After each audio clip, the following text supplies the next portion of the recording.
It was a gray afternoon in Arlington, Virginia, the kind of day where the clouds seemed to mourn with the people. Rows of uniformed military personnel stood at solemn attention as the American flag fluttered at half-mast. The funeral of General Malcolm J. Richardson, a highly decorated black officer who served 5 tours overseas, had drawn a crowd that stretched past the gates of Arlington National Cemetery. General Richardson had been a symbol of dignity, honor, and perseverance in the face of racial adversity. Rising from the inner city of Detroit, he had built a career of distinction through sheer grit, strategic brilliance, and relentless discipline. His passing, due to complications from cancer, had shaken not only the military establishment but also communities across the country, who saw him as a figure of hope. The funeral procession was meticulous. The 21-gun salute echoed through the sky like thunder over a battlefield. The folded flag was handed to his grieving widow, who clutched it against her chest as though it were his heartbeat. She was trying to hold on to. Every element of the ceremony was orchestrated with the gravity and respect that General Richardson had earned over decades of service. But peace was never guaranteed. At exactly 2:47 p.m., just as the final hymn began to rise from the choir's lips, a figure stepped away from the line of local law enforcement assigned to help manage the crowd. Officer Kyle Renner, 38 years old, white, and known within the department for his history of complaints, though none ever stuck, had removed his hat and loosened his grip on composure. His eyes were trained on the casket like it offended him. And then, in an action so sudden that the surrounding officers didn't react until it was nearly too late, he pulled his service weapon. Gasps rippled through the audience. The priest faltered mid-prayer. A child cried out. Officer Renner aimed his gun not at the casket, but directly at Brigadier General Maurice Hill, a black officer who had just approached to offer condolences to the widow. Everything stopped. Maurice Hill's hand froze in midair, his face twisted in confused disbelief. Soldiers lunged. 2 Marines dove forward, knocking Renner sideways as the gun went off. A single, deafening shot cracking the sanctity of the moment. The bullet struck the ground inches from Hill's polished boots. Panic ensued. Secret Service agents, military police, and local officers swarmed. Several mourners ducked behind tombstones. Renner screamed incoherently as he was subdued. Something about traitors and corruption in the ranks. His words didn't matter. His face twisted in hatred said more than enough. He was wrestled to the ground and handcuffed on top of a grave belonging to another black soldier. The investigation begins. Within an hour, the incident was already national news. President Helen Thomas, the country's first female president, issued a statement of condemnation within the day.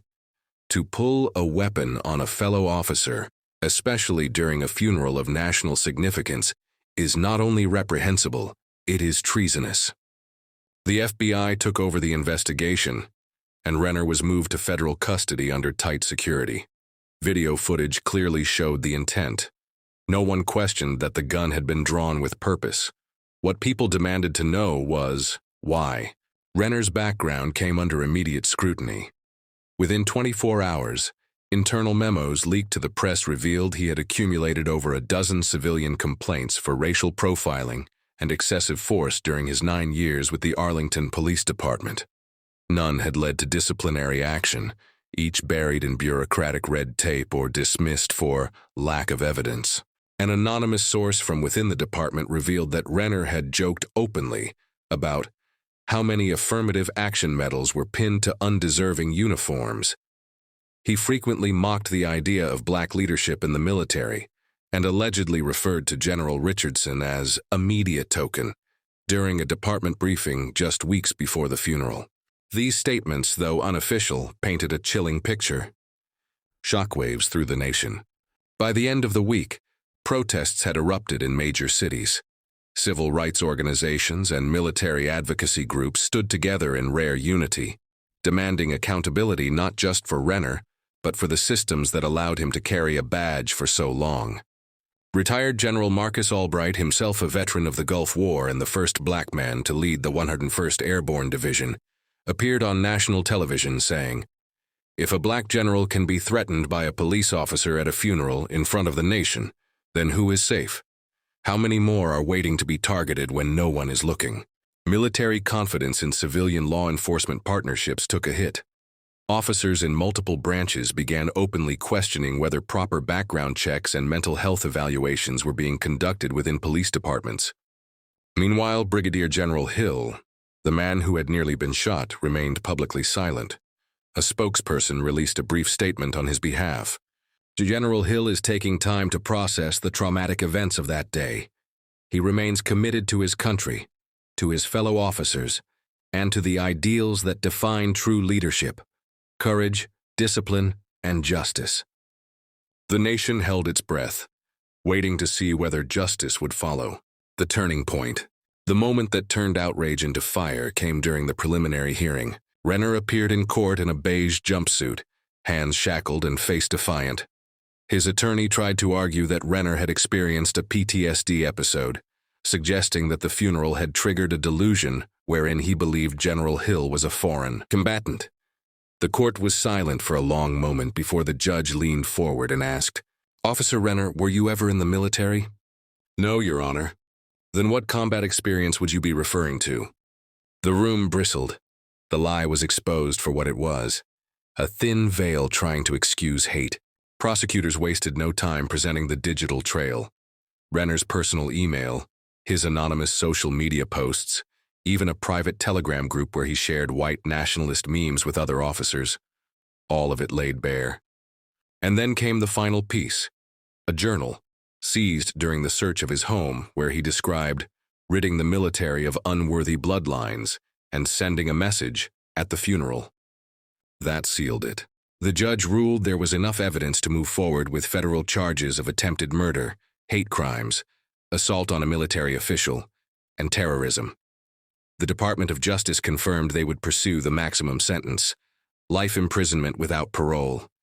The country exhaled, but the story was far from over. The trial of Officer Kyle Renner became a historic moment in American legal and military history. Held in a federal courthouse in Washington, D.C., it attracted a larger audience than any trial involving a police officer in over a decade. Every seat in the courtroom was filled. Military officials, civil rights leaders, journalists, and citizens of every background came to witness the proceedings. Outside, demonstrators stood in orderly lines behind barricades. Some held pictures of General Richardson. Others held signs with phrases like, "Silence is betrayal," and "Justice for Hill, honor for Richardson." The tension in the air was thick but calm. People weren't here to riot. They were here to witness whether the system could finally do the right thing. Renner was brought in each day under tight protection. His expression never changed: cold, withdrawn, and unrepentant. The prosecution wasted no time assembling a powerful case. They didn't just present the moment of the gun being drawn. They brought an avalanche of background evidence: body cam footage from past arrests showing Renner using racial slurs, internal complaints from fellow officers, and interviews with former friends who testified to his radical views. But the most damning testimony came from Brigadier General Maurice Hill himself. The general speaks. On the third day of the trial, General Hill entered the courtroom in full dress uniform, a chest of medals over his heart, and a firm posture that exuded quiet authority. As he walked to the witness stand, the entire room stood up. Even the judge paused before signaling him to be seated. "My name is Brigadier General Maurice Elijah Hill," he began, voice unwavering. "I've served this country for 27 years. I've been to war zones, led rescue operations, and trained thousands of young men and women. But I've never felt the kind of danger I felt that day at Arlington. Not from an enemy abroad, but from a man in a uniform right here at home." He looked directly at Renner. "You pointed a gun at me, not because of anything I did, but because of what I am, a black man in a position of honor. You did it at the funeral of a hero. And that says everything anyone needs to know about what you stand for." There was silence, then a tearful gasp from the audience. The moment would replay on news channels for days. The verdict. It took the jury less than 5 hours to reach a unanimous verdict. Kyle Renner was found guilty on all charges: attempted murder of a military official, aggravated assault with a deadly weapon, violation of civil rights under color of law, and domestic terrorism. Judge Ellen Mayfield, a seasoned federal judge with a reputation for balanced rulings, addressed the courtroom before sentencing. "This court does not sentence you for your thoughts, Officer Renner. It sentences you for your actions. But your actions were fueled by hatred, bigotry, and malice, and you chose to carry them out in the most sacred of places, among the fallen, at a ceremony meant to honor one of our nation's finest. You betrayed your oath, you dishonored your badge, and you endangered lives based on prejudice and delusion. For this, the court sentences you to life in prison without the possibility of parole." Renner blinked. His lips trembled for the first time, but no words came. Aftermath. The sentencing sent shockwaves across the country. In the days that followed, police departments nationwide began re-evaluating their internal policies.